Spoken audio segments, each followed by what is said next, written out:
Next time on Burnout Month of Appreciation, I'm gonna take a look at... Wait, Burnout Legend DS kinda ruined my mood. I think I wanna try something else. Burnout Inspire.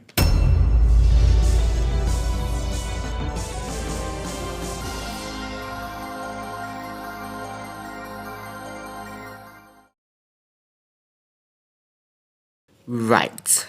Before we head into the real business, I want to take some time to talk about another game. Not only I want to review Burnout lesser known title, but also a game that is inspired by the series. Sideswipe is developed and published by Majesco, released on September 29, 2009, exclusively for Nintendo DS. And no, don't get confused with Rocket League Sideswipe. Just by looking at the box art, you can pretty much guess that this is a Burnout clone. But just because it's a clone, does that mean it's any good? Well, let's find out. First thing you notice is the graphics, which looks very blocky, and because the DS isn't a graphic powerhouse, you can't really expect too much from it. In order to solve the problem, the developer went the other way. Instead of pushing the handheld to the absolute limit, they added colors. As you pay closer attention, you will notice the environment is filled with vibrant colors, making the visual look somewhat refreshing. Due to that advantage, your eyes won't feel too much sore staring at the blurry graphics as opposed to Burnout Legends. Speaking of which, the visual this time around is pretty clean without over-reliance on motion blur. The only time you will see them is during boosting. And that's it. With the removal of motion blur, you can see what's up ahead much easier.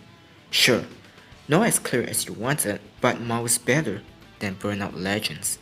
Frame rate as a whole also runs at a steady 60 frames per second that doesn't drop even if things get hectic, which brings me to my next point. If I can describe Sideswipe with 2 words, it would be absolute solid. Car controls very well at any direction you are heading towards and doesn't do anything to fight against you. Obviously won't be the same as Burnout as the cars there control very tight, while here they control very loose. A little tap on the D-pad will send your car to move onto that area. At first you will be struggling to balance the car, but later on you will enjoy the ride. And honestly, I really enjoy it. Since this is a Burnout clone, some gameplay elements will be shared too, albeit with different game mode, being scattered across the map with a total of 5 locations. Each location offers different track layout from time to time to add replayability and also a ton of missions to be completed. Each missions have their distinctive objective to be completed. The most common objective that you will come across are 4. Race. Well, race till the end and try to win. Time attack. Try to finish the race within the given time. You know, just like Burning Lab. Destruction. You crash into the traffic and obstacle to create bigger chain reaction while avoiding bosses. And you might be thinking of traffic attack, but here's where the similarity ends. Unlike Revenge where you can just hit traffic in the same line as you, here you can hit both sides, which not only gives you more freedom, but also creating more chaos. There's no shortage of fun watching your car plowing through the traffic and also making explosion. Lots of them. Come on, who doesn't like explosion? Every time I play this mode, the chaotic moment always puts a smile on my face. It's just addicting driving the car and tear through the traffic, causing damages while earning combo. Yes, combo. The more chain reaction you do, the more combo you can make in order to accumulate points. You don't just recklessly slam into everything, you also have to do it strategically. The timing of the explosion and also the position of other traffic are the key factor that can create those sweet combo. It's not easy, but when it is done, it's just simply lovely to look at. The last mode is Crash Race, not to be confused with Road Rage. Instead of getting enough amount of takedown, here you have to constantly slam your rivals to earn scores, but here's the twist. Everyone else are also doing the same, and the end result is either messy or just hilarious.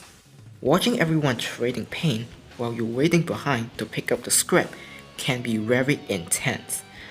You can squeeze them into the wall to watch them fly around the area and fly high, nudging someone along the way, making someone explode, etc.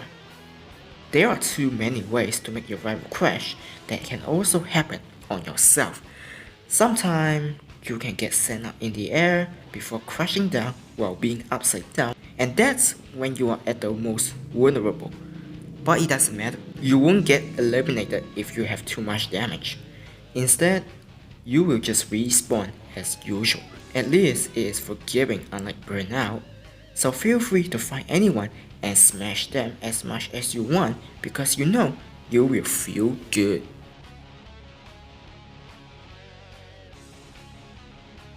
But don't worry if you are not confident with your current cars because you can head to the shop to either buy cars/upgrades. Of course, before you do that, you need to clear enough missions to get enough money. The more you earn, the more stuff you can afford. I highly recommend you to buy upgrades to tune your car because those alone can get you to further progress, especially on some of the missions, which are divided into two categories. There's one for clearing the objective and one for completing it. Obviously the latter is tougher, but the reward is also higher. You will be progressing quite fast if you just decide to clear the game, but nevertheless, still fun gameplay as a whole that never gets old, no matter how many times you try it.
And that's my review on Sideswipe, a really good Burnout clone that you can play if you don't want to play Burnout. Spoiler, you will play Burnout anyway. It's a fun yet frantic game from start to finish, and it never disappoints for even once. I really highly recommend you to try this, because my words alone can't convince you. Trust me, it is worth it. Alright, with that out of the way, I think it's time we head back to the main review. Next time, for sure, we are gonna review this game.